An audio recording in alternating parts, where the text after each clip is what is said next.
Allah yang kami cintai, yang kami muliakan. Maka ketika Nabi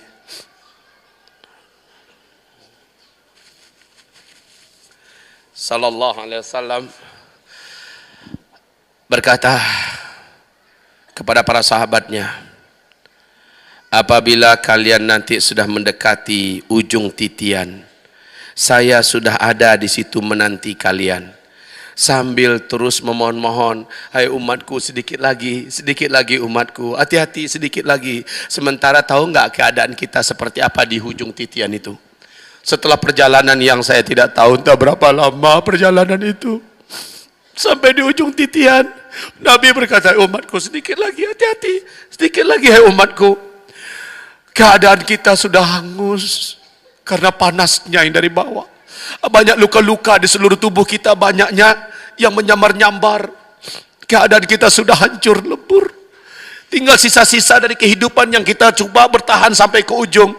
Nabi berkata, Allahumma sallim, Allahumma sallim. Padahal Nabi bisa saja masuk duluan di surga, senang-senang dan tenang-tenang dalam surga, nunggu-nunggu kita di surga, bisa aja. Tapi Nabi nggak mau. Dia mau tunggu dulu umatnya, dia mau tunggu dulu bersama-sama umatnya. Dia tunggu kita, Pak. Ya ummati, hai umatku, sikit lagi lajulah, sikit lagi teruslah majulah, hati-hati terus. Lalu sambil berdoa, ya Rab, mulai agak tergelincir sedikit, ya Allah, selamatkan itu umatku, ya Allah itu umatku, selamatkan. Hai umatku, hati-hati, mari sini.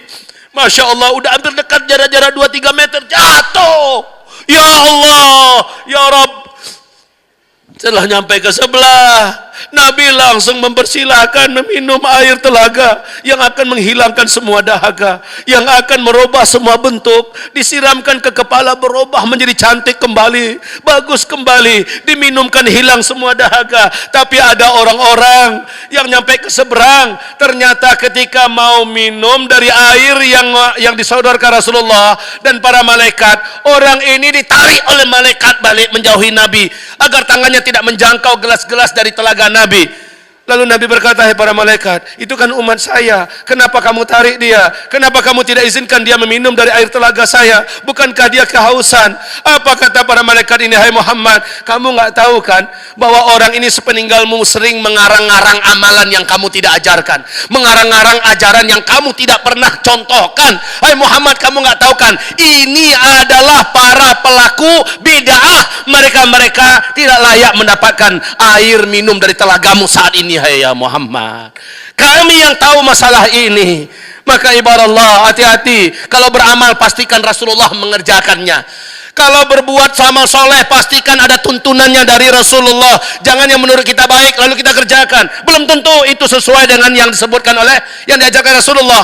Man amila amalan laisa alaihi amruna fahuwa raddun, Sahih Bukhari dan Muslim.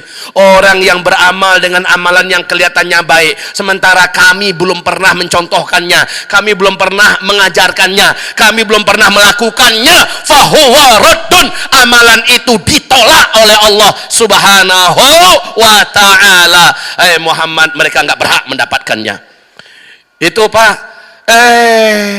Nabi bertanya kepada para sahabatnya, tuan-tuan sekalian, apakah tuan-tuan tahu orang yang udah nyampe ke seberang itu udah jamin masuk surga belum? Apakah tuan-tuan tahu yang udah nyampe ke seberang itu sudah dijamin akan menjadi ahlul jannah apa belum? Nabi bertanya, tadruna manil muflis?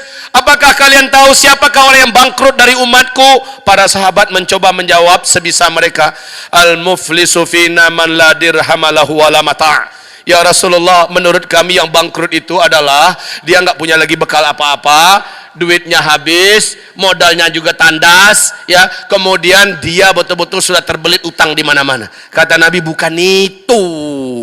Yang bangkrut itu adalah yang nanti pada hari kiamat datang membawa pahala sholat, pahala sedekah, pahala puasa, pahala ini, pahala itu datang. Udah nyampe ke seberang di titian selamat, kemudian antri orang-orang yang dulu pernah dia zalimi ketika hidup di dunia.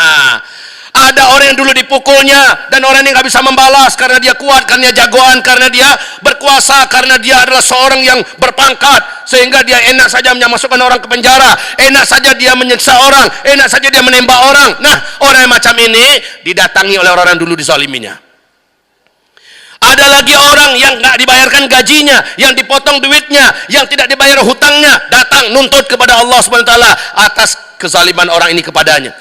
Ada orang yang dulu ketika di dunia mulutnya telah menfitnah dia sehingga dia dihina oleh masyarakat, sehingga dia diseret ke penjara. Gara-gara mulutnya dia cerai dari laki bini, gara-gara mulutnya sahabat-sahabatnya dan langganan-langganannya pada lari. Orang-orang ini yang dulu dizalimi ini akan datang menuntut kepada Allah Subhanahu wa taala. Ini sudah sama-sama selamat nih di titian. Lalu pada hari itu kata Rasulullah sallallahu alaihi wasallam, fa akhadha min hasanatihim fa yu'tiya hadza lah min hasanati wa hadza min hasanati. Diambil amal soleh orang ini, diberikan pada orang-orang yang dulu dia zalimi di dunia, yang belum selesai dan tuntas urusannya di dunia, dibagi-bagi. Datang lagi orang lain yang pernah kita zalimi, dibagi lagi amal solehnya, dibagi. Fa in faniyat hasanatuhu qabla ay yaqdiya ma alaih. Ketika seluruh amal baiknya habis, sementara orang-orang yang antri menuntut keadilan atas kezalimannya dulu di dunia kepada mereka-mereka masih ada orang-orang itu, maka kata Rasulullah sallallahu alaihi wasallam, akhadha min khatayahum, dosa-dosa mereka diambil lalu dipindahkan ke dia. Udahlah amal solehnya 16, habis semuanya, dosa-dosa mereka diambil dipindahkan ke dia. Di ini datang lagi, dia ambil dosanya dipindahkan ke dia. Maka faturihu finnar. Akhirnya orang ini udah nyampe di sini, diambil oleh malaikat, dilemparkan ke neraka, masuk ke dalam neraka. Padahal udah nyampe, perjalanan melelahkan sudah selesai, udah nyampe ke sini, dilemparkan ke neraka. Kenapa? Karena dulu di dunia dia buat zalim kepada orang-orang yang hidup dengannya. Awas para suami, jangan buat zalim pada istri. Mereka akan menuntut nanti pada hari kiamat. Wahai para istri, jangan berbuat zalim kepada suami. Mereka akan menuntut nanti pada hari kiamat. Utang-utang kita selesaikan di dunia ini sebelum nanti dituntut nanti di padang. Ketika kita selesai urusannya, maka ada urusan yang belum lagi selesai, yaitu urusan mazlamah bainana, urusan-urusan kezaliman di antara kita. Hati-hati, Allah al-muntaqim, Allah sang maha pemberi pembalasan, Allah yang maha membalas. Mungkin sekarang para ulama-ulama tidak bisa membalas, mereka dizalimi, mereka difitnah, tapi ingat ada padang mahsyar. Ingat ada keadilan yang maha adil akan menyidang. Ingat ada mahkamah Allah Subhanahu wa ta'ala. Orang-orang yang sekarang ini punya pangkat dan jabatan, ingat suatu hari kalian akan pensiun, suatu hari kalian akan dicabut nyawanya oleh malaikat maut, dan kalian akan diantarkan menuju ke liang lahat, dan saat itu urusan kalian besar dengan Allah Subhanahu wa ta'ala. Kita-kita yang hidup jangan main-main dengan maksiat, jangan main-main dengan zina, jangan main-main dengan pacaran, jangan pernah mencoba-coba pacaran. Berselancar dunia maya, stop. Allah maha melihat, al-basir, al-latif, al-khabir, maha melihat apa yang kita lihat, apa yang kita tonton, apa yang kita saksikan, dengan siapa kita chatting-chattingan. Allah maha melihat, dan semuanya akan diminta oleh Allah pertanggungjawaban ala kulli ma kunta ta'mal, atas seluruh apa yang sudah engkau kerjakan. Ittaqullah, ittaqullah, ittaqullah ibadallah.